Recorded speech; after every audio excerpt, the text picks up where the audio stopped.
Let's go! What's that? It's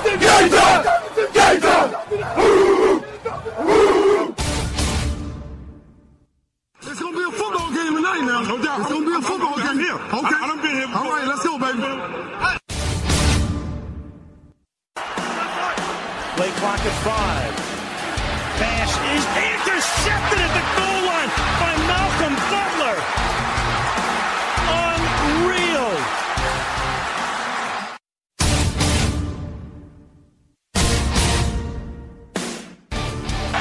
And the Ohio State Buckeyes are the first national champions of the playoff era.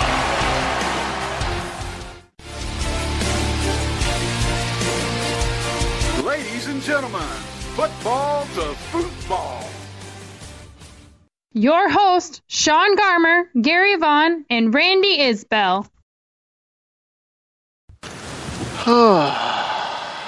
Man, this is we had to switch our shows around here. If you don't listen to our Gary and I's wrestling show, and we are doing this officially at 5 o'clock in the morning Eastern time, 2 o'clock for Randy. So this is one of those. It's late. It's not late. It's just early. It's breakfast with football to football. Everyone, enjoy your pancakes while you listen to the NFL weekend. So let's get some of that music so we can get y'all prepped up for this.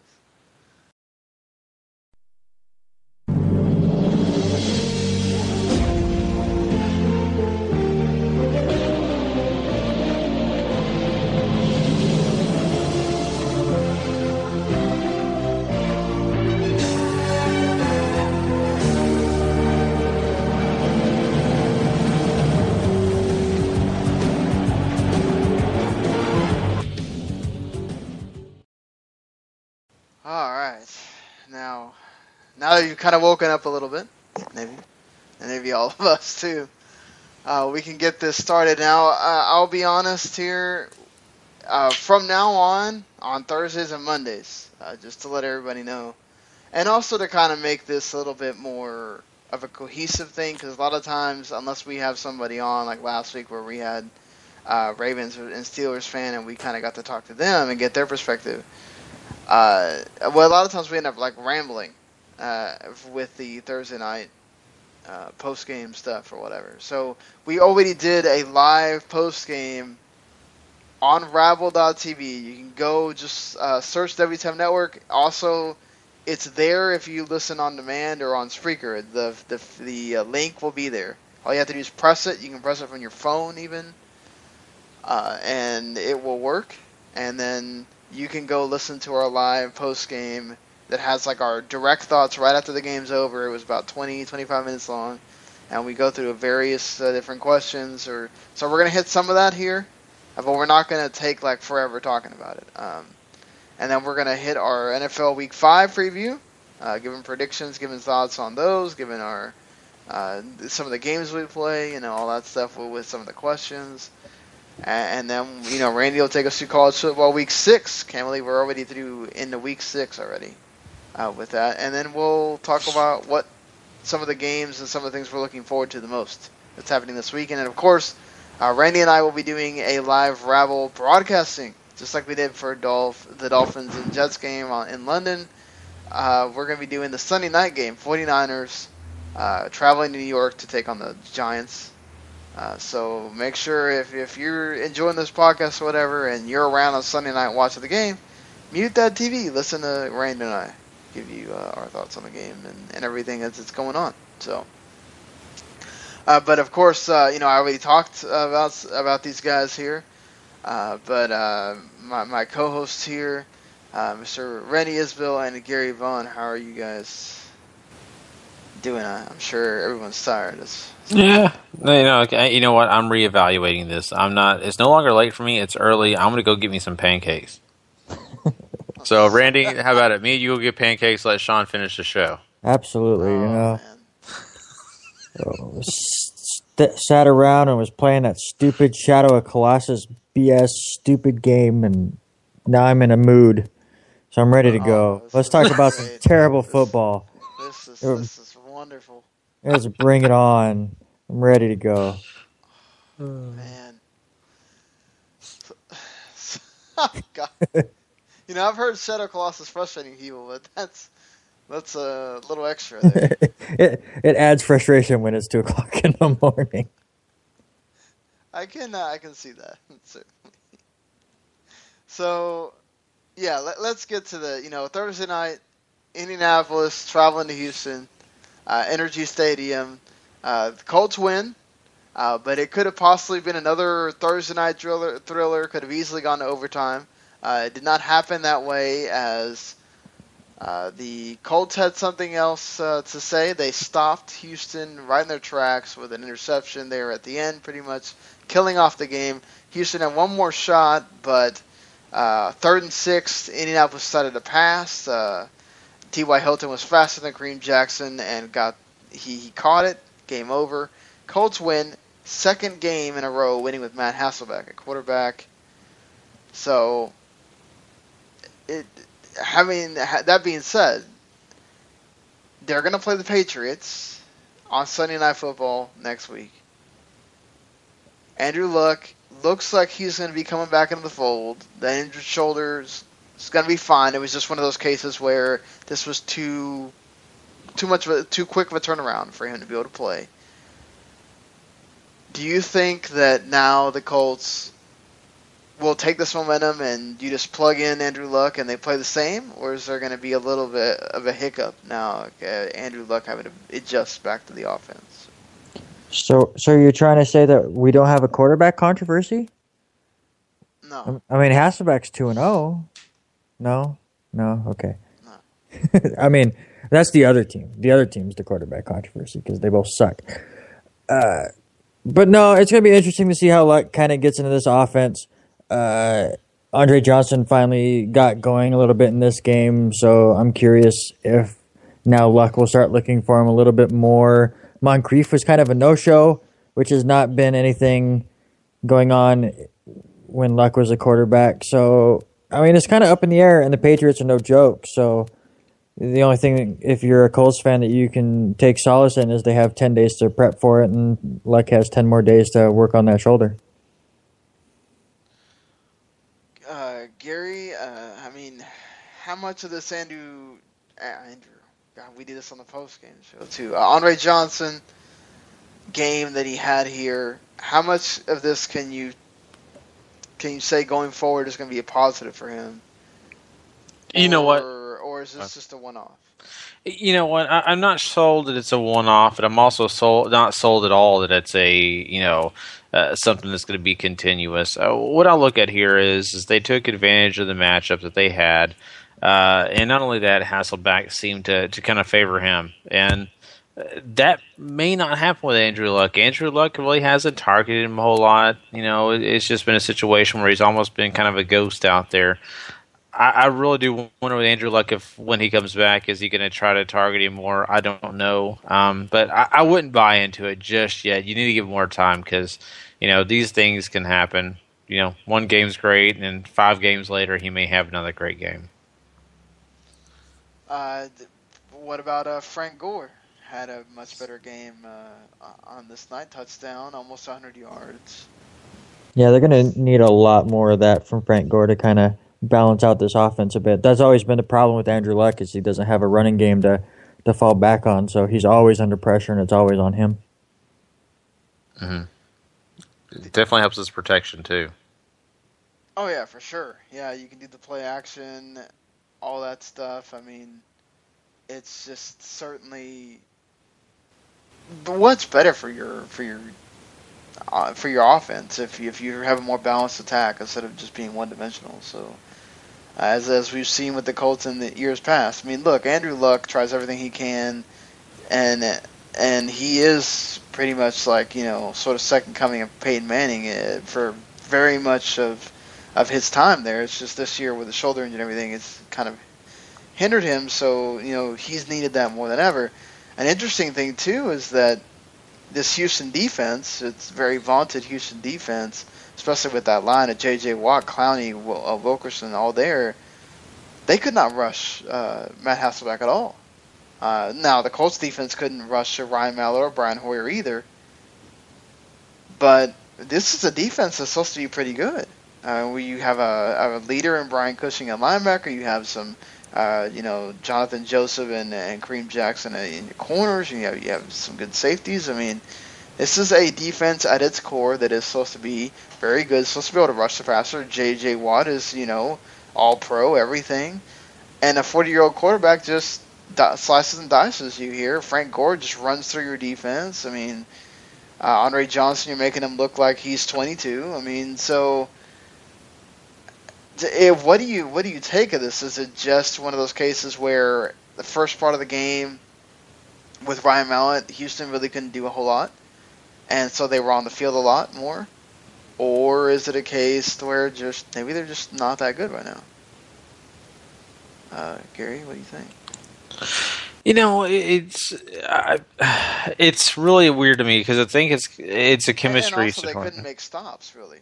No, they couldn't. And with all that talent, you look at that talent on that team, and you scratch your head because you say, why are they not taking care of business? They have the talent on defense to do it.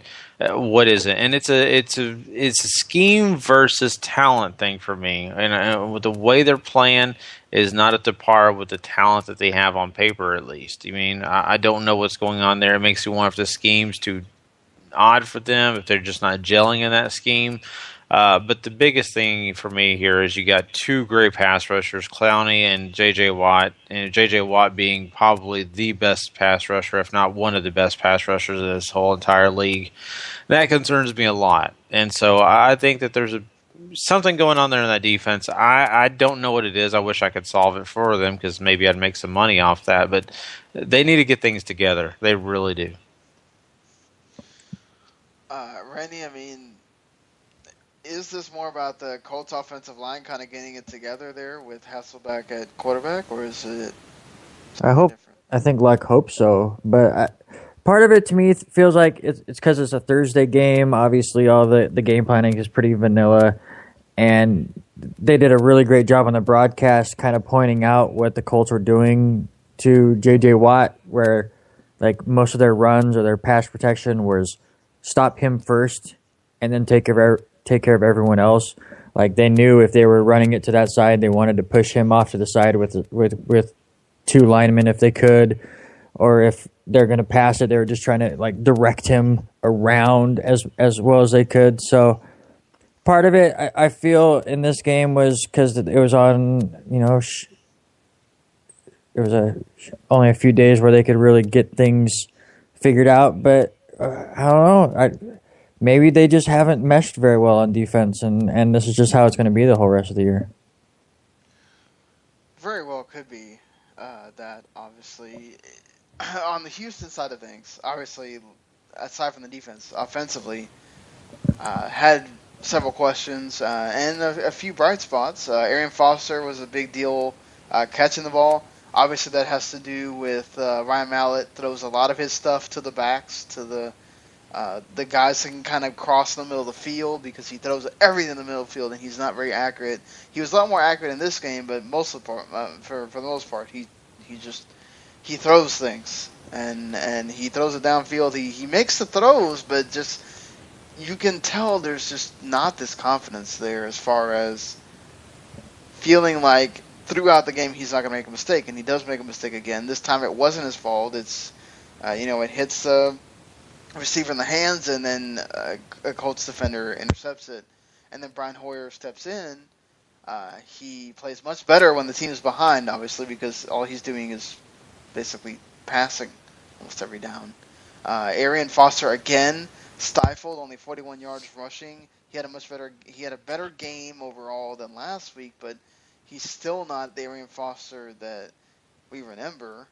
And Jalen Strong came on and caught 2 touchdowns on two targets, basically. That Hail Mary should not have been caught. That was ridiculous. Colts defense. You cannot believe they allowed that, honestly. And DeAndre Hopkins is still the heartbeat of that team. He has been ridiculous this year. 169 yards again this week. What do you take out of this Houston performance offensively? Does Hoyer deserve to start? And is Hoyer like the reason why all this other stuff is kind of came together, or what do you make of this? Do you have faith in Jalen Strong being that second receiver now? Do you think Aaron Foster's is he declining, or is this one of those where he's still going back from that injury? What are we saying to all this here? I think as far as Foster goes, I think it's more still injury because he was able to get things going in the receiving game, so he still has a lot of skills and a lot of talent, but he's still missing that burst. And you could tell that when there would be holes that the old Arian Foster, the healthy Arian Foster would burst right through and get 20, 30 yards, and this Foster could just barely get it to the hole before it closed.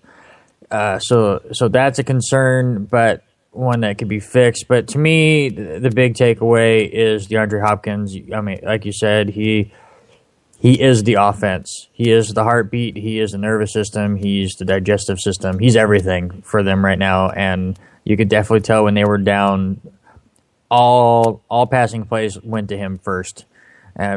14 targets, he had 11 receptions, 169 yards. There were times where he would catch a ball and you'd go, how do the Colts not have 5 guys on him? I mean, it would be the opposite. He would be 10 yards clear of people. I mean, he's just that good. But Hoyer came out and he looked fine. He came in a weird situation where Mellott gets banged up, had to come out for a play. They decide to stick with Hoyer. Hoyer makes a couple of passes. Next thing you know, Mallett's on the sidelines with a scowl on his face. So, yeah, Houston's a mess. But DeAndre Hopkins is by far the best player on this team right now. Gary, I mean, what do you think here? Just the body language for Mallett was almost hilarious at times. I felt bad for the guy, but he's obviously not. I mean, he didn't do anything wrong in this game to be pulled out permanently, but I don't know. This is almost like getting into a college football situation where do you play Mallett until you get behind, then you play Hoyer? I mean, I don't know. What do you? No, I mean, I look at this as a situation where Mallett got frustrated, and probably not only in himself, but of course with the coaches. I think he felt like, hey, you should leave me out there. I'm going to fix my mistakes, and it wasn't working out for him. So I think he's just very disappointed. I think he just feels like he should be out there. But the team had to do what was best for the team, and Hoyer gave him the best shot to win this game, and it was proven when he got on the field with confidence level. With the fact that he was able to get the ball in the end zone. So, I mean, you've got to go with the guy that can do it. And with the experience that Hoyer has, it's a positive. And so, you feel bad for Mallett. You really do. But, it's up to the Texans to make that decision. So, Hoyer going forward then? For me, yes. But, I can't promise O'Brien has that plan. Yeah, who knows what O'Brien does. But yeah, I'd go Hoyer.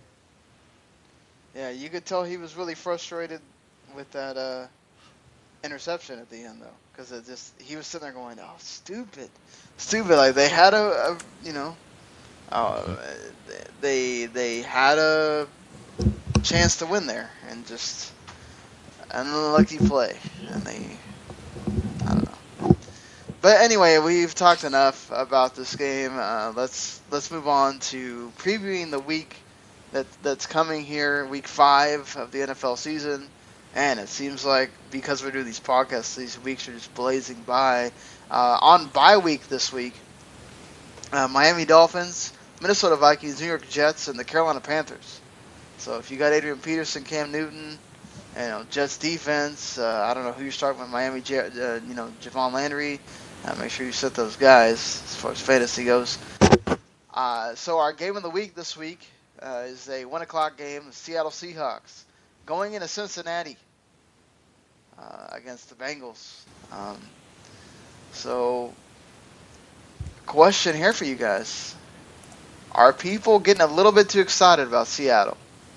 And automatically saying, okay, they're going back to Super Bowl, NFC champs, automatically.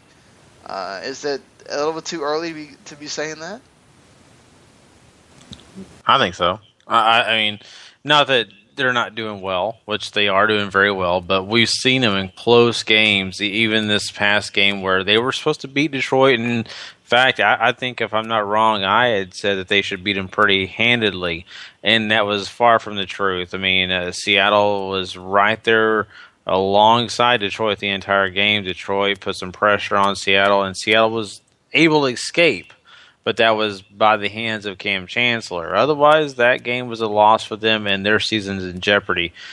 I think Seattle's a lot more vulnerable than we think. Offensively, they're not really keeping up. Defensively, they're doing just fine. So it's going to be a problem for them when they face other offenses that are able to beat that defense, and they can't keep up 3 of the points. So, what do you think, Randy? Yeah, I'm kind of with Gary on here, where it kind of comes down to the offense. Russell Wilson just seems to be running for his life in some of these games. I mean, I don't remember the Detroit Lions defense looking as good as it did against Seattle on Monday, which kind of surprised me.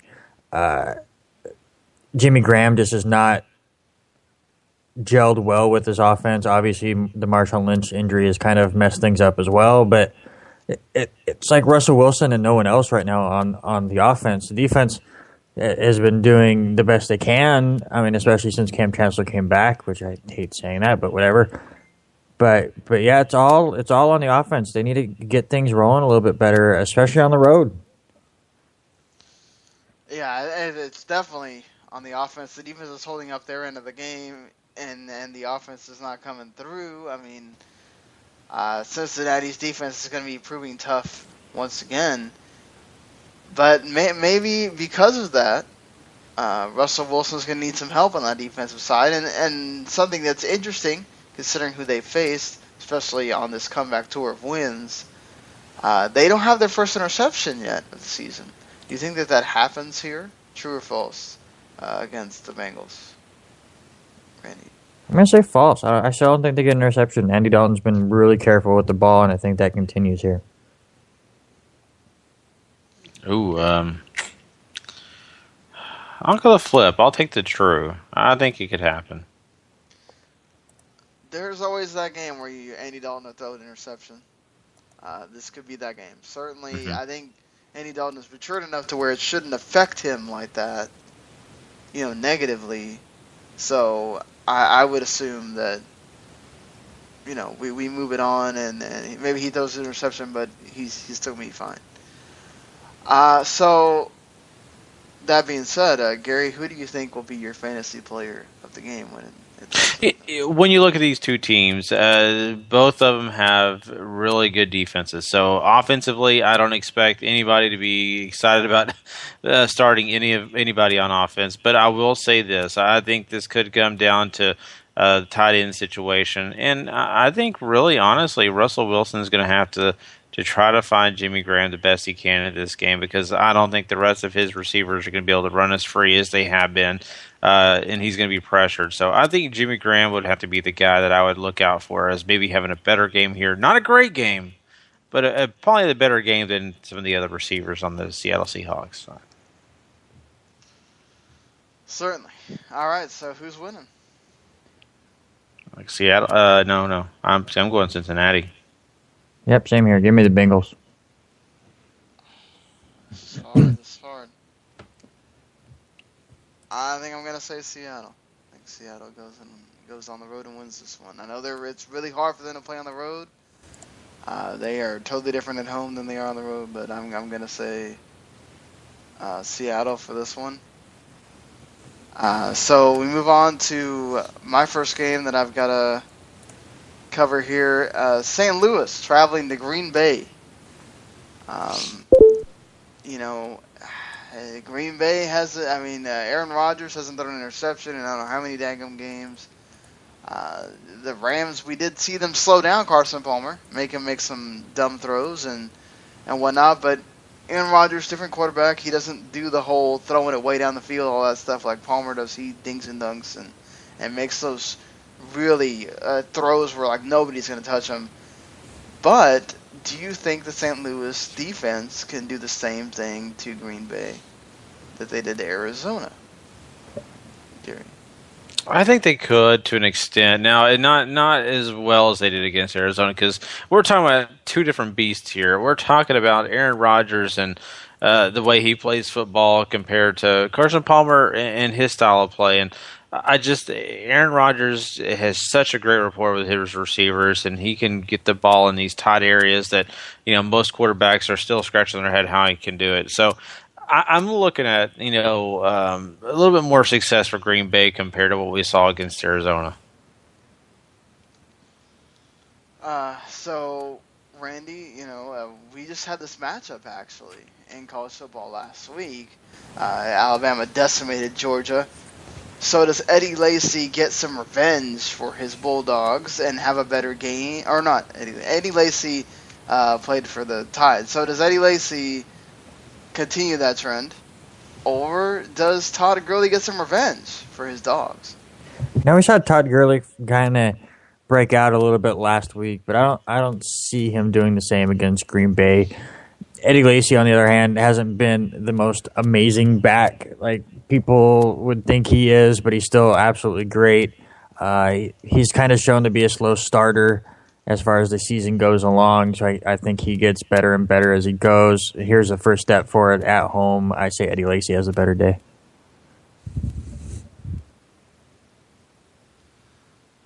Gary? Yeah, I think Eddie Lacy will definitely have the better day. In fact, I may even go with him for Player of the Week, game, just because of the fact that I think Aaron Rodgers is going to have a decent day, but I think they're going to try to rely on the running game to help spell, some of the pressure Aaron Rodgers will be facing. So I look for Lacy to have a great game. Gurley, he's going to have an okay game, but nothing spectacular. Green Bay is going to try their best to stop him. I would completely, man, I don't know. Packers defense isn't that great. I think Gurley certainly becomes more human this week. I'm going to say Gurley, Lacy hasn't been, this great running back we see. He's also sometimes splitting carries with Starks, so I'm going to say Gurley on this one. I'm playing devil's advocate. Devil's advocate for me, and the reason I chose him is because I think they're going to load up with the box, and I think they're going to challenge Foles to try to beat them. Hey, you had a great game last week? Come on, have another one. Let's see if you have another one. I can see that. Prediction: who's winning here? Green Bay. Packers easy. Green Bay. I think they're winning this. It would be amazing if the Rams could go in there and beat that streak, but I don't see it happening. If they do, Sean, I'm going to stand on 2 tables. All right, 2. Wow. Okay, so we go to Randy's first against the Chicago Bears with Jay Cutler again, and presumably Alshon Jeffrey going against those Kansas City Chiefs. Now we have seen now it would be 3 quarterbacks go over 300 yards here, but. I have 2 questions here for you. Do you see Jay Cutler going over 300 yards on the Kansas City Chiefs defense? And which of these 1 and 3 teams has the best chance to reach the postseason? To answer your first question, if Alshon Jeffrey plays, then yes. Because I think Alshon Jeffrey will kind of torch the secondary of Kansas City, which has proven to be very lackluster so far this season. But you said presumably he's playing. I presumed he was playing last week, so I'm taking nothing for granted. Until he's out there on the field, who knows? But my answer to the other one. I still have faith in Kansas City as my Super Bowl pick. Just because they've started 1 and 3, I'm not changing that. They are at home at Arrowhead, so. To be fair, Randy basically has to have faith in his Super Bowl pick because. That's not true.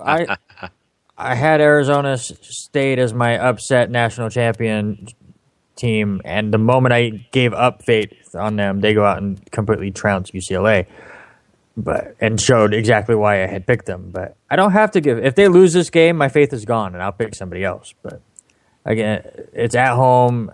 I've said they're probably going to win their next 4 games, and this is the first one of those. So hey, at least we have a definitive date now for Randy to just be like, all right, I'm off the bandwagon. Let's move it. There's a lot of room on this bandwagon. After they win this next 4 games, like I'm predicting, you guys can start thinking about hopping on. Okay. All right. Yeah. This is going to be interesting. I'll look at the Kansas City team being, just honestly a better team. Yeah, they've had their struggles, but I just feel like they're a better team than Chicago. So. All right. That's fair enough there. I just think that at its core, even with the big 3 playing for Chicago, I just think that Chicago has a bigger hill to climb because you never know with Cutler. I think at least you know what you get with Kansas City offensively. Defensively, they're always a problem, but Chicago's Bears defense is just as bad. This could be the shootout that it really shouldn't be with Alex Smith getting over 300 yards too, and we saw him do it last week. So this is going to be, I think, an interesting game for Randy to watch here. But over-under, 2.5 field goals for Carlos Santos after he had 7 last week. I'll say over. I'll say over, just because of the fact that, Chicago's defense may not be the best in the league, but we've seen them slow down teams. We've seen them, not just give everybody leeway to go down the field. And so I could see them totally stopping, the Kansas City Chiefs from getting into the end zone a few times.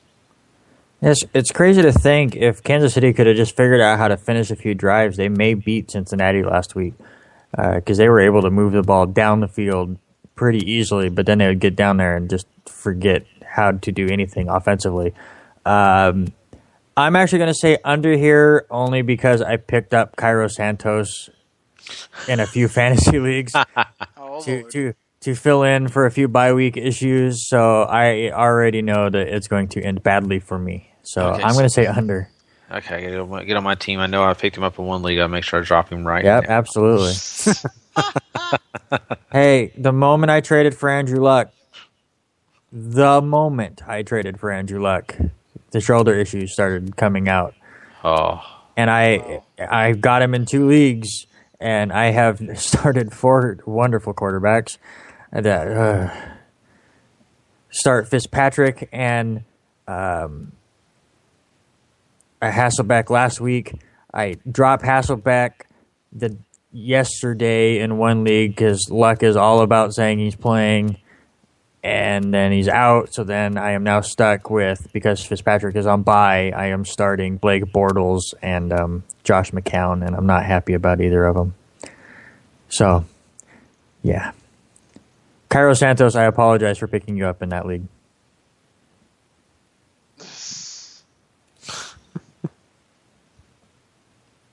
Whatever works for you there, right? So, who's winning? Chiefs. It's in Kansas City, right? Yes. Yeah, Kansas City's winning. My computer decided it wanted to go a little slow. So, divisional matchup here, Cleveland Browns, our first divisional matchup of the week that we have listed here. Obviously, we can go a different order and that would happen, but next game I had to watch, Cleveland Browns going to Baltimore. After a big divisional win against Pittsburgh on Thursday night last week, Baltimore set themselves up as the first 0-3 team to make the playoffs since 1998. That was the Buffalo Bills. I'd have to say they could certainly be that. They have a nice schedule going forward here for a little bit. And Cleveland Browns can certainly set them off on a 2-game win streak. I mean, obviously, this is going to be one of those. I think another one of those where McCown's going to have to be throwing it. It's shootout game and all that. But I think Baltimore definitely has a big chance here. What do you guys thinking here? I was looking at this game and just trying to evaluate it myself and trying to figure this out because, we know Baltimore's defense is not exactly the best. I think that, we got 2 similar defenses here. Talented guys, but not exactly elite. Both offenses can be good, but both offenses can also be a sputtering mess at the same time. So I think we're looking at very similar teams here right now. But for me, I think home field advantage will probably be the reason why Baltimore will be better this week. Yeah, that's an interesting matchup. Cleveland's played a little bit better than I think we've all given them credit for. McCown has done a great job of finding his tight ends and just kind of dinking and dunking down the field. Duke Johnson's been amazing in the passing game. So they've been able to stick in games where you don't think they should. So I think they keep this really close. But because it is at Baltimore and it is 10 days since they've last played, things are pointing upwards for Baltimore. Certainly, you can definitely say that. So on the other side of the ball for Cleveland, they have two running backs, so that they've kind of been using interchangeably here. Which running back has the bigger game, Isaiah Crowell or Duke Johnson? This is another tough question because we've seen both running backs do pretty decent, and Crowell's led in rushing quite a few times. But the difference here is, you got Duke Johnson, who is not just in the running game, but he's also in the passing game. But if we're just talking about rushing yards, that's all we're talking about here. I think I'm going to lead towards Crowell. But if you're talking all-purpose, I may lean the other way.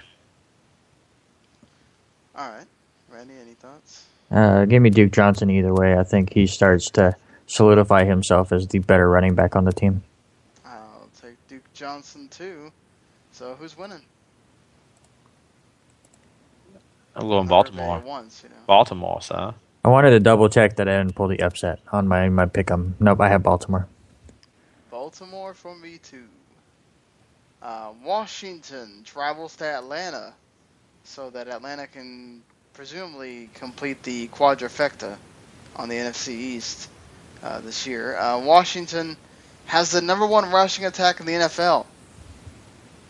Can Atlanta slow it down? Gary?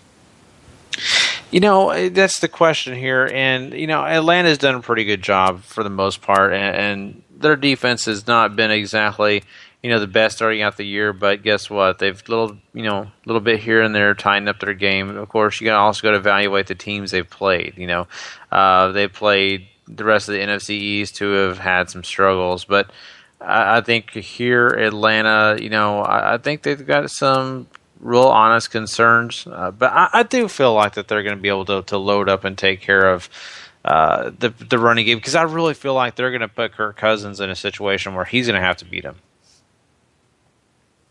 Fair enough. Randy? Yeah, the Falcons' rush defense has been really good this year, so it's going to be difficult for Washington to do what they've been doing, but I see the running backs doing a bit more in the passing game, but Atlanta's just been so good this year, so it's going to be difficult for them. Oh, you gave me a great segue there talking about running backs. The Atlanta has a running back that's pretty good. Devonta Freeman, he's had 3 touchdowns in 2 games. So over-under that amount for Devonta Freeman, 1.5 touchdowns in this game. I'll go ahead and start because I'll go back to the woe is me fantasy league that Andrew Luck has screwed me over, and I picked up the kicker. I'm facing Devonta Freeman, so way over. I would say under because of it's hard to repeat these performances, but since you're only going 1.5, I'll take the over. Washington's been pretty stout against the run in this league so far. I'm going to say under. I think Atlanta's going to have to pass the ball to beat Washington here. So who's winning? Give me another home team. Give me Atlanta. It's in the dome. Yep, I'm taking Falcons. Falcons complete the quadrifecta on the NFC East. Good Lord. So imagine if Washington's that only team to beat them. That's embarrassing. So going on with Jacksonville taking on Tampa Bay, another Florida matchup. We've already had the other one this year. I get stuck with this Florida matchup. Charles Sims. He has had back-to-back games with a receiving touchdown. I didn't even know this. Is this now the age of backup running backs who have bigger roles in the passing game? To be fair, I think sometimes the word backup running back is really used interchangeably with running back by committee. So, Randy, I mean, do you think it's the age of this going on now? Yeah, a little bit, because, I mean, this is another situation where I feel Charles Sims might be the better running back than Doug Martin, just the same as I feel Duke Johnson is better than Crowell, but they are so much better in the passing game that they are more used on third down situations. So you'll see that Doug Martins and Crowells and Alfred Morrises of the world, be out there on first and second down in running situations, and then come third down, they're bringing in these younger backs with better hands, and then you have that dual threat that you have to worry about. The same thing with Washington, who we had talked about earlier with Chris Thompson, who has kind of emerged as their third down back because he's so effective out of the backfield in the passing game. So that's what I see here is like in the old days, Charles Sims would be fighting for the starting job, but nowadays it's like he doesn't need the quote unquote starting job because just make sure he's out there on third downs and he's so effective in that role. Fair enough. Gary, does this game go to overtime? Yeah, I don't know. I don't think so. I think it'll be decided in regulation. It would surprise me if it went to overtime. All right. So who's winning? I got Jacksonville. I'm gonna say Jacksonville on the road too. I'll go out on my own for once. I'll say Tampa Bay. All right, we got an interesting matchup here. We saw what the Saints did at the Cowboys in the heartbreaker last week on Sunday Night Football. Now it's New Orleans' time to get out of the dome and go to Philadelphia against a team that has not been what everybody thought they would be. DeMarco Murray and Chip Kelly have both commented about his amount of touches. Do you see this as one of those times where I have two questions here. Is this a distraction? And number two, does this mean that DeMarco Murray is going to get a lot more touches in this game, or does Chip Kelly go the defiant route and give him less touches, or about the same? Gary? Ooh, I think they're probably going to try to give him more. We saw his rushing increase this last week.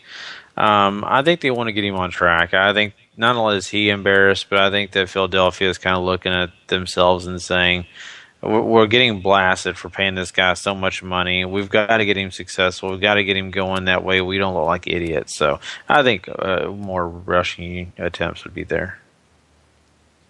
Yeah, I'm right there with you. This whole thing, like, I haven't seen a ton of the interviews or, like, the original stuff that's going on. But to me, it more felt like, DeMarco Murray answered a question honestly. He was asked, does he feel like he should get more touches? And he just said, yeah, absolutely. I feel like I should, because that's what every player wants. They want the ball more. He didn't. Especially a running back. And it was from the way I took it.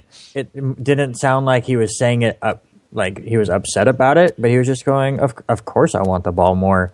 And then Chip Kelly said it exactly the way he should have, and I mean, very honest and very open about it. But listen, he would have got more touches, but he got that injury right before the Jets game, and so he missed that game, and then he had missed most of that week in practice, so he wasn't really able to really get into their game plan. And we all know Philadelphia and Chip Kelly like to, do all that crazy game planning before so they can get on a roll offensively and go play by play. And not have to huddle up. And when you miss those kind of practices, it's tough to fit you into the game plan. So I think it kind of changes now. But of course, when you're 1-3 and you're in Philadelphia, the media is going to jump on anything they can. Oh, certainly. So I have another question here for you, Randy. Over under 800 total yards of offense in this game. It's going to be interesting. I mean, I would have definitely said over if it was in New Orleans. You get these two speedy teams going on the turf indoors and stuff. Both these defenses have been terrible. Combined, their defenses are giving up like 770 yards or something like that. It's ridiculous. In Philadelphia, maybe the weather gets into it maybe a little bit. Sam Bradford is still struggling, but from what I've been hearing from Chip Kelly, they're tweaking some stuff, so maybe that works. So I'm going to go over here. I think it's a high-scoring game and a lot of fun to watch. Gary? Yeah, I mean, I can definitely see it being a pretty high-scoring game as well. I've seen nothing from either defenses either. You've got Sam Bradford. If they make those tweaks and they can fix some things, he could have a great day. And I think Drew Brees, even when he's got a sore arm, I think he's going to be okay. So I feel pretty confident in that. Fair enough. Who wins? Give me the home team again. Give me Philadelphia. I'll be different. I'll go ahead and say New Orleans.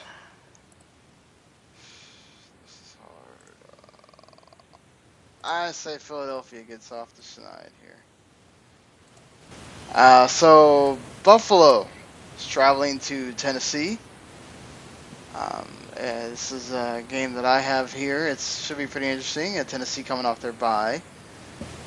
Buffalo has obviously had problems with penalties. They had problems with penalties in the last game. They made it a big deal. They are making an even bigger deal by punishing players who commit penalties during practice as a way to try to cut them down in the games. Do you think this works, Randy? I don't know what else you can do. Mid-season, you don't have a ton of time to work on that kind of stuff, and Rex Ryan likes to do goofy stuff like that. So from what I've read, it's all about push-ups and making the rest of the team do push-ups while you stand there and look at what you have done and look at everything that you have caused, which I thought was great. So try to turn it into a team builder, try to turn it into whatever you can. But, this has definitely been a problem for Buffalo. They've looked great in most aspects of the game except for this. So if they can get that figured out, maybe they become a playoff team again. Yeah. And my judgment for penalties would be, for every penalty that the team gets that day of practice, they have to listen to a minute of Celine Dion. Oh, God. They might like that.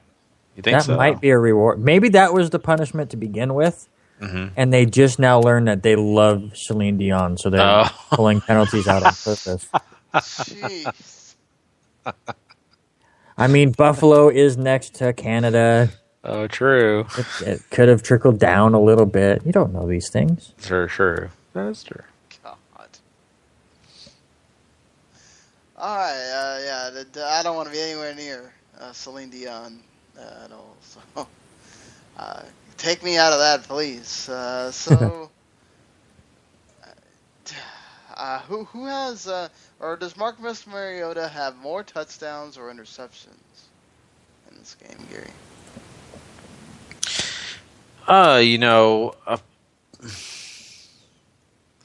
He struggled. I'm gonna say he's gonna play smart. I'm gonna say touchdowns over interceptions. This isn't very confident of me saying this, but I'm just gonna go this way. Yeah, Buffalo's defense is really good, but Tennessee is coming off the bye, so he's got an extra week to kind of prep for this team. I'm gonna go with Gary and say more touchdowns and interceptions. I'm gonna go with more touchdowns and interceptions as well. So who wins? Well, before we get to that, I do have a question for our fantasy guy here. Yes.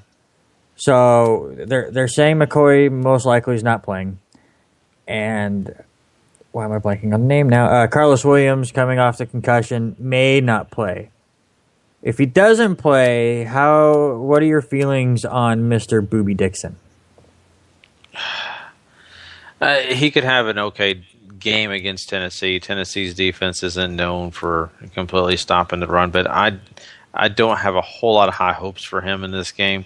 He's a decent running back, but I still don't put him in the echelon of being a guy that's going to get you, 100 plus. I think he could get you probably about 80 and maybe a touchdown. Okay. All right. So who do you guys have winning here? Buffalo for me.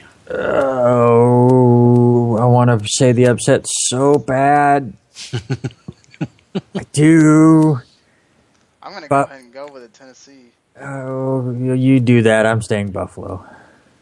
All right. I can't do it. Yeah, I can't either. Fair enough. I find myself, I'm going to wind up saying that a lot for some reason. So, the first 4 o'clock game, Randy,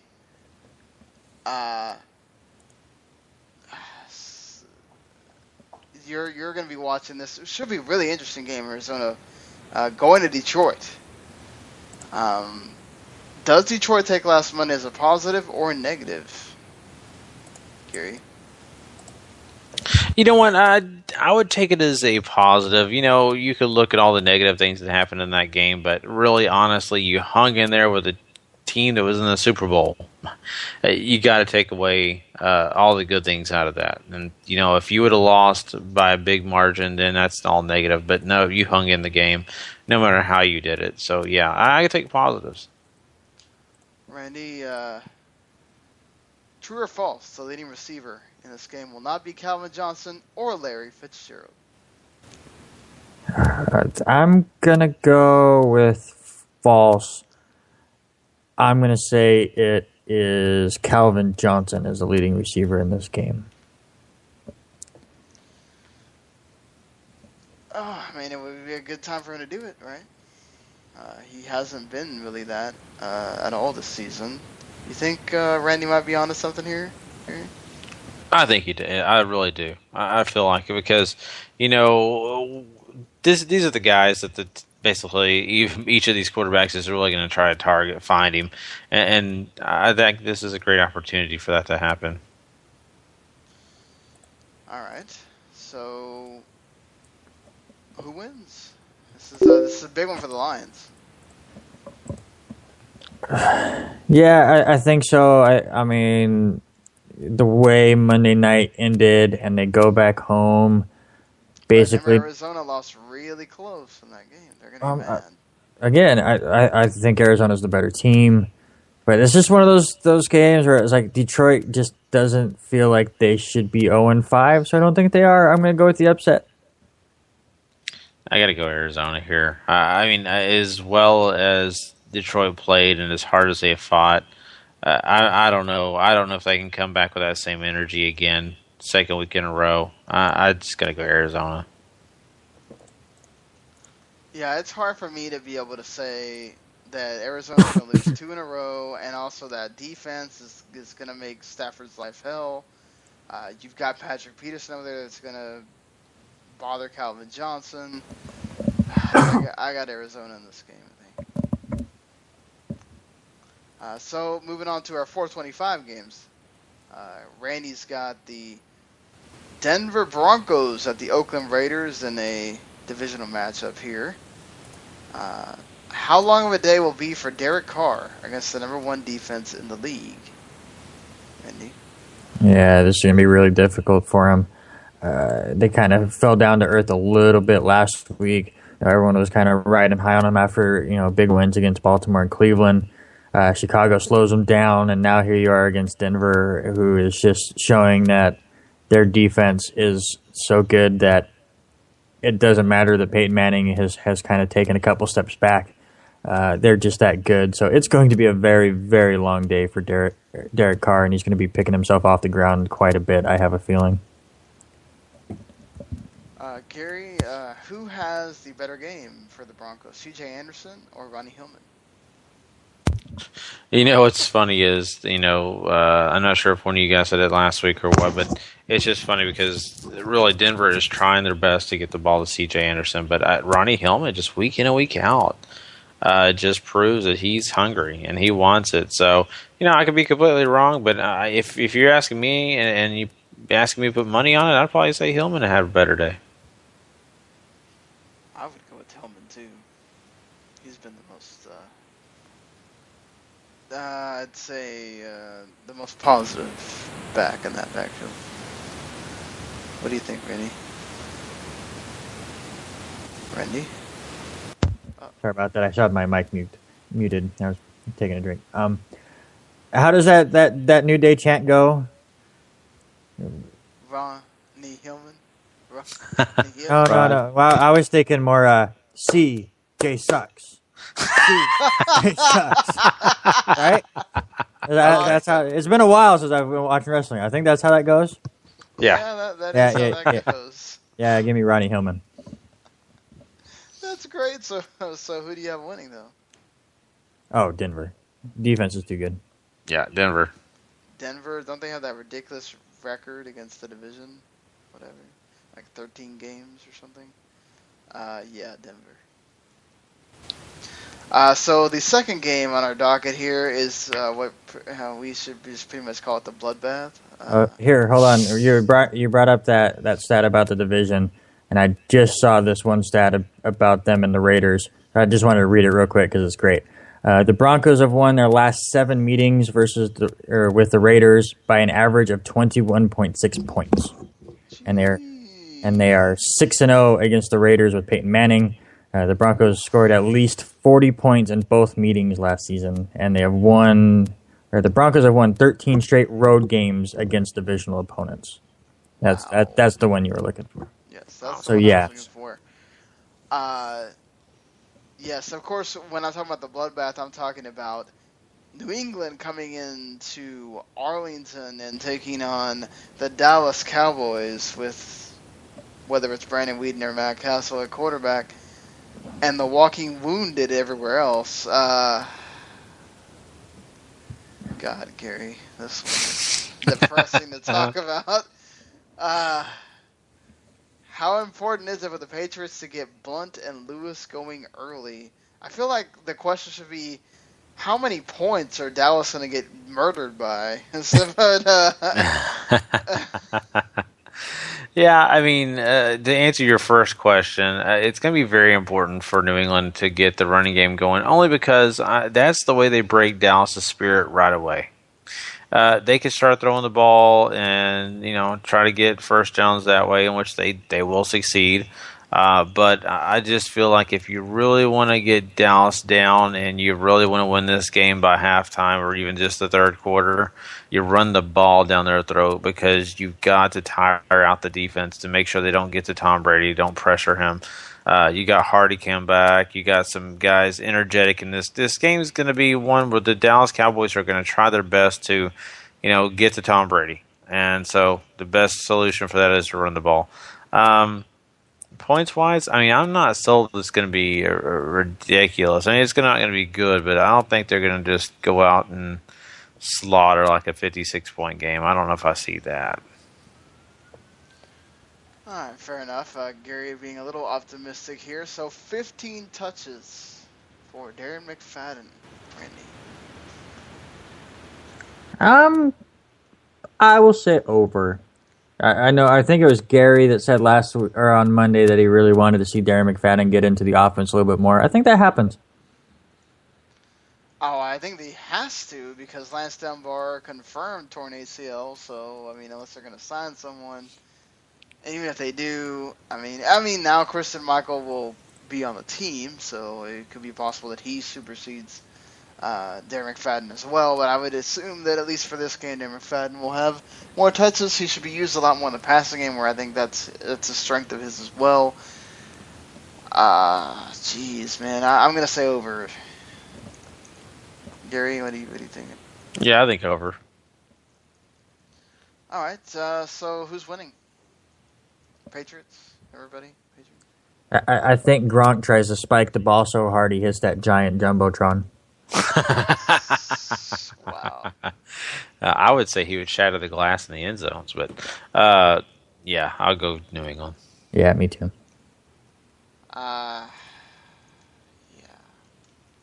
New England. It makes me sad to pick them. I will note these are the kind of games that Dallas usually ends up being pretty darn close in. So Randy and I really should abstain from this, but we're gonna have to do it. Sunday Night Football, San Francisco against the New York Giants. Of course, this will be our Rival TV broadcast. Gary will unfortunately not be able to be with us. Maybe he can call here and there. So, what happened to Carlos Hyde, Gary?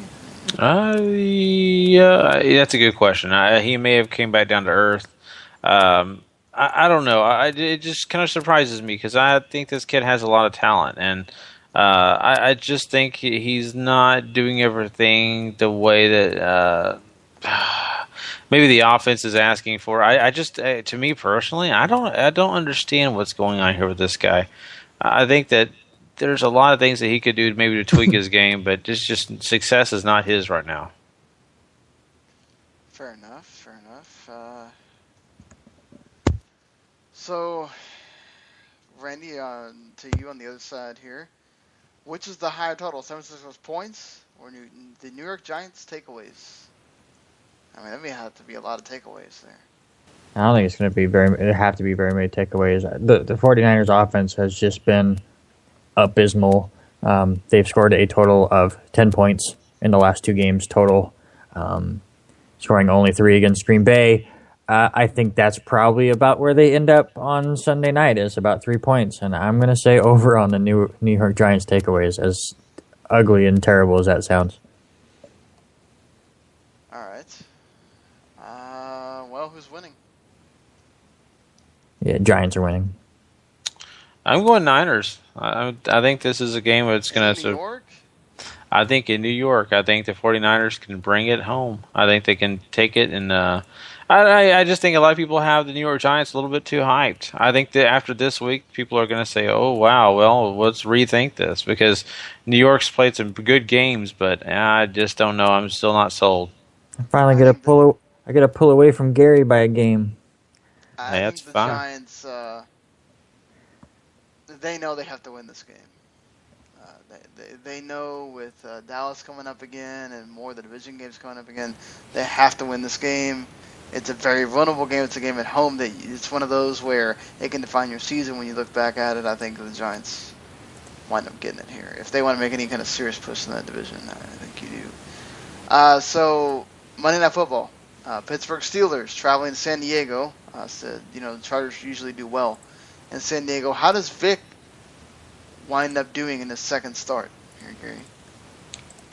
I think Vic will be fine in his second start here. San Diego, has struggled, especially defensively at times, and especially with Vic getting a little bit more time to get ready for this game. I think it's definitely a positive for him and for the entire Pittsburgh team. So I think he'll fare better. All right, fair enough. Randy, who has the better game? Martavis Bryant, who's returning after a suspension, or Keenan Allen? I'm going to say Keenan Allen. I'm really confused. I'm looking at ESPN's preview thing just to kind of look at numbers while we're doing this, and they say Martavis Bryant's out. What's going on with that? I've not heard anything about that. Not either. That's kind of interesting. But that was on the 5th, so I don't know if that was just because of the suspension and now he's back. I've heard nothing, so I was curious if you guys had. Mm-hmm. No, I haven't heard anything on that. Yeah, that's weird. But I haven't heard anything either. I'm guessing he's playing, and this just wasn't updated or whatever. So I just saw it when I was looking at stuff. But no, I'm going to say Keenan Allen just because he has a better quarterback to throw it to. They already have the rapport together where they know each other. Vic and Bryant have not played on the field very much together, so I'm going to say Keenan Allen has a better game. I'll say Keenan Allen as well. Gary? Yeah, Keenan Allen. All right, who wins? Another home team for me. Give me the Chargers. Yeah, I got to go with Chargers too. This is another one. Chargers need to win this game. Chargers. All right, so that does it for our NFL Week 5 preview. Make sure with us if you're around on Sunday night and you're not doing a whole lot. Even if you are, even if you're watching the game, perfect. All you have to do is lower the volume a little bit or mute it even. Go to Rabble.com, find the W2M Network profile page. Listen to us call the San Francisco and New York Giants game. Should be fun. There's that. And also, we'll, of course, be back Monday night, a little bit after the Monday night game. We're going to be doing our live Rabble post game. And then, we'll be doing the podcast shortly after that. So, for you on-demand people, Tuesday morning, when you wake up, it'll be there. The recap of Week 5. So, that's the end of the NFL stuff. Let's move on to get into the college football big games of this week. Take it away, Randy. All right, not a super week, I guess, for college football. We have a couple big games. A big one, actually, yesterday where USC got upset by Washington. That was pretty surprising to me. Oh, crap. That was on the pick'em? No, that was just a college game, but not on the pick'ems. Yeah. But still pretty big result as far as the college football landscape. As far as pick'ems go, let's just kind of go through this pretty quick because, again, it's very early in the morning and we don't need to go fully through it. But just give me your picks, confidence picks if you got them. Let's go Indiana Hoosiers at Penn State. These are two teams I honestly have watched very little of, so it's at a 1 for me, but I'll take the home team, Penn State, just because I honestly have probably watched 5 plays of Penn State and nothing of Indiana. Man, I'm taking Indiana. They're the ones that took Ohio State almost to the brink there. I don't think Penn State's that same kind of team. I think Indiana beats them. I'll go Penn State. I've seen Penn State beat teams they shouldn't have. So, what about Wisconsin at Nebraska, Gary? How do you feel? Oh, man, this is a tough game for me, and oh Lord, I picked it, and I'm going to look at my sheet right here, and I'm going to tell you I picked Wisconsin. That's not a confident pick. Sean? I'm going to say Wisconsin too, but damn, I'm not. I agree with Gary. I'm not really confident on it. Wisconsin pissed me off and cost me 10 points last week. So I'm taking Nebraska, but I'm with you guys as far as the not very confident at all. How about number 19, Georgia at Tennessee? Does Georgia bounce back after their complete just drubbing that they received by Alabama, or does Tennessee pull it out at home, Sean? Tennessee has lost so much. They have lost so many games they should have won. I think Georgia does it again to them. I think at this point Tennessee's got to be gutted. They're supposed to be way better than this. Georgia has to bounce back if they want to do anything. I'm saying Georgia. Yeah, Georgia still has a chance to make that SEC championship game and get back into the picture, even though they got completely blown out. They lose that opportunity with a loss here. So I'm with you, Sean. I have Georgia at a 5. Yeah, I got Georgia. How about number 25, Boise State at Colorado State? Give me Boise State by a lot. I have them as my number 9. Sean? I had them as my number 10, Boise State by a lot. Yeah, I got Boise State as well. All right, well, let's go to my number 10. Number 10, Oklahoma at Texas. Sorry, guys. I've taken Oklahoma by a lot in this one as well. Oklahoma should win by a lot. I have them as my number 5 just because it's a huge rivalry game, and we've seen Texas win games they really shouldn't have against Oklahoma. Yeah, I got Oklahoma, but I'm right there with Sean. All right, let's get to some of our bigger games. Let's go. Number 11, Florida, who's pulled off some really big wins this year, but they go on the road to Missouri, who has been a big player in the SEC since joining them. Can Florida get it done on the road, Gary? Oh, yeah, I think so. Florida's definitely surprises this season, but Missouri is just not that great. I think Florida's going to take care of business. John? I'm going to say Florida too. I think they're on a roll. It's going to be rough because Missouri's not 4-1 for no reason. Yeah, I'm going to say Florida. It's a tough one. I keep bouncing back and forth. Florida's only had one road game this whole year, and it was against Kentucky, who they beat 14-9. But that same Kentucky team did beat Missouri. So I'm going to say Florida wins in a nail-biter. I only have it as a 3.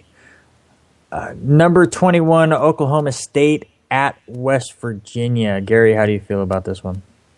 I think Oklahoma State's going to take care of business. I got Oklahoma State taking care of business too. Yeah, Oklahoma State has had some really close wins the last couple weeks. They're kind of flirting with disaster. Don't see this one being as close. Not saying it's a blowout, but maybe a two-score game. Give me Oklahoma State. And I had it as a 4. Miami at number 12, Florida State. Is there any way Miami pulls the upset, Gary? Oh, I think they could. Upsets are not out of the question, but Florida State's got to have this game. Oh, Lord. Miami lost a game they should have won last week. Give me Florida State running away, please. Yeah, I'm right there with you. I have them, I believe, as my 8. Yep. Number 13, Northwestern at number 18, Michigan. One of the two really intriguing matchups to me. Michigan's really kind of bounced back from that first week loss, but Northwestern's one of those sneaky teams that I don't think is getting a lot of recognition nationally, but they should. Sean, do you think Northwestern goes into Michigan and pulls off the big win? No, I think Michigan's kind of Jim Harbaugh's gotten them playing. I think they're at that point where if they lose, it's not going to be as team like Northwestern. Garrett? I got Michigan. I think they're going to take care of business too.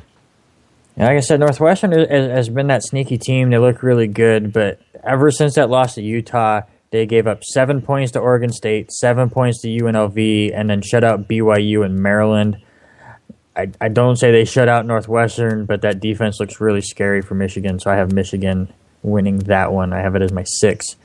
And then your final game here, number 23, California at number 5, Utah, who is surprising the entire world. Does Utah keep rolling here, Sean? I think so. I think Utah keeps rolling. Yeah, I feel the same way. In fact, I got them at a 9. Yeah, I'm right there with you. I mean, they completely blow out Oregon, beating Michigan. California barely beat Washington State last week, which should say all that you need to hear. So give me Utah as well. Yeah, well, that does it for our college games, unless you had something else. Well, I want to quickly bring up the fact that you, sir, better fix your lineup. So I already did that. I haven't updated it, but yeah, I play you in the podcast league, and oh no, that league. Yeah. I'll mess with it. Don't worry about it. I just want to make sure unless I have a player on Thursday, I don't mess with it till later in the whatever. I stupidly shouldn't have messed with it because I took Frank Gore out in the one league that I had him. So hopefully Doug Martin does something. Just when I talk about my victory over you on Monday, I don't want to hear because you left Adrian Peterson in there.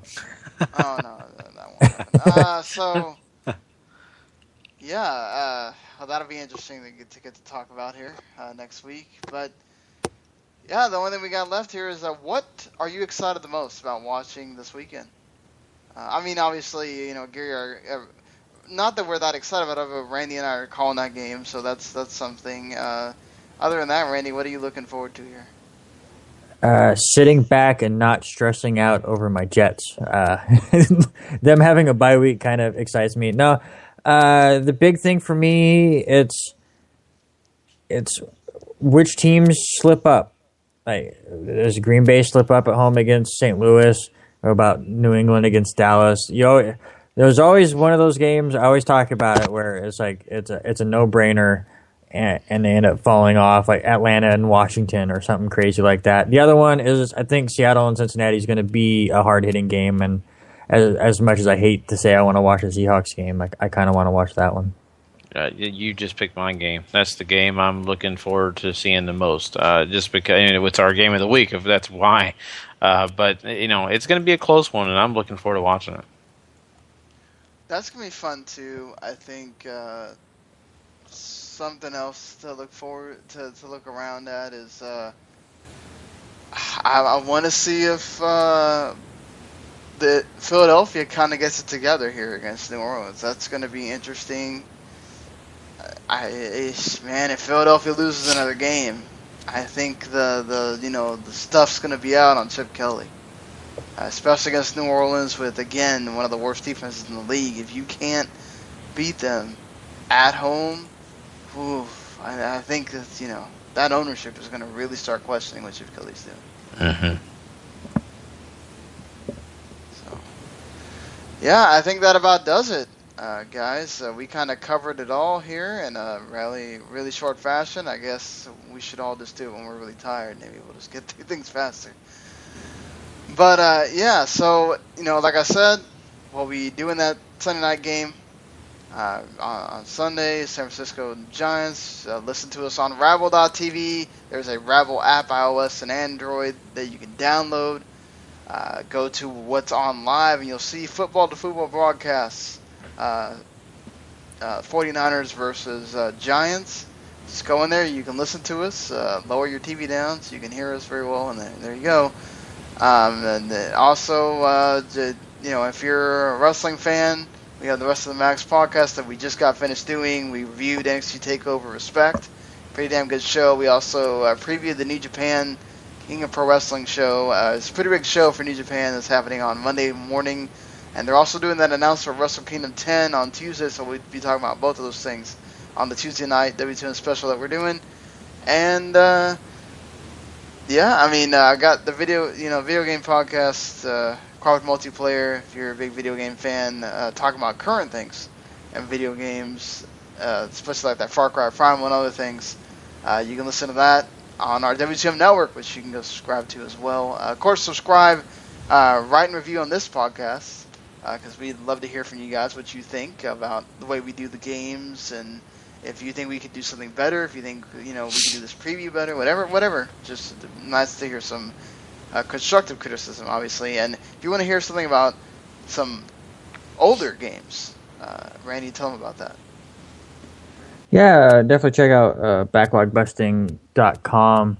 I kind of mentioned it at the beginning of the podcast because I am feverishly trying to get through this Shadow of Colossus game, which it has so many good elements to it that the things that I'm struggling with become so much more agonizing and frustrating. And so we'll talk about that next week, along with a weird indie game for Steam called Long Live the Queen, and Wes is playing Fallout New Vegas. So check that out on Tuesday, as well as on YouTube under the Backlog Busting Project. We come out with a Wes failing at Mario Maker in wonderful fashion. So check that out as well. All right, so we plugged everything. We did all that. Again, thank you for listening. Wherever you are, whoever you are, that's always really appreciated. And we will see you on our Tuesday morning recap podcast. Later, everybody.